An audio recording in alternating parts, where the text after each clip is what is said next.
How have Disney Star Wars movies performed in terms of profitability? Disney bought Star Wars in 2012, and the House of Mouse initially intended to run at least one Star Wars movie a year. Those plans didn't work out, with missteps over the anthologies and a controversial end to the sequel trilogy. Forbes' Caroline Reed has just published estimates of the profitability of Disney's Star Wars movies. The figures take advantage of the fact Disney filmed these films in the UK, where financial statements are publicly available. Forbes has then used a simple calculation, assuming Disney recouped half the box office takings. The reality will be a little different, of course. These movies released worldwide, and some territories have explicit rules governing how much of the revenue goes to theater chains.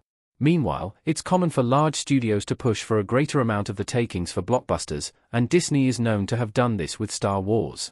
These figures naturally only cover post-theatrical distribution, and they do not include merchandise. Still, they're the best figures we're going to get, so here's every Star Wars movie in terms of profitability. 5. Solo, a Star Wars story starring Alden Ehrenreich as the young Han Solo. Solo was the first Star Wars movie to make a loss. There's been a sort of public inquest, with Lucasfilm insisting the problem was mostly due to people not being ready for a recast.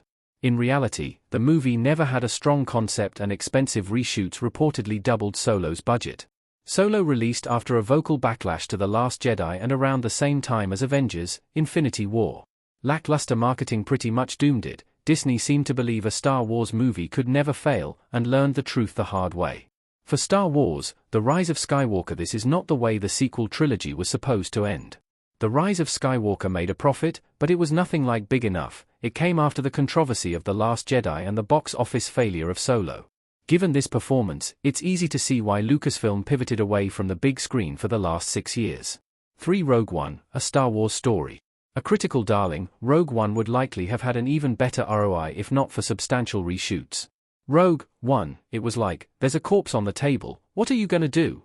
Could someone come in and save it? Tony Gilroy recently recalled discussing the reshoots. Given that troubling context, Rogue One's success shows how healthy the Star Wars brand was back in 2016. The movie was certainly helped by a crowd-pleasing, and unforgettable, final scene featuring Darth Vader's return to the big screen after over a decade. 2. Star Wars: The Last Jedi. Depending on who you ask, The Last Jedi was either the last unvarnished success of the Disney era or the moment where everything went wrong. The box office suggests the former, but a vocal backlash in the fandom after TLJ preceded diminishing returns for future films. The Star Wars fandom has always been divided and divisive. Anyone who was part of it for the prequels will remember how that played out. But there's still so much heat and so little light when it comes to discussing The Last Jedi, perhaps signifying that something has permanently broken. Only time will tell whether Disney can fix this fandom.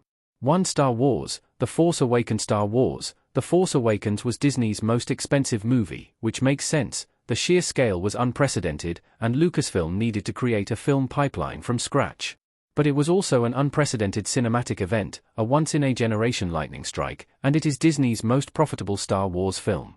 Looking back with the perspective of several years and a few more Star Wars films, I believe J.J. Abrams achieved the near impossible. Disney CEO Bob Iger recalled in his 2019 autobiography, The Ride of a Lifetime, creating a perfect bridge between what had been and what was to come.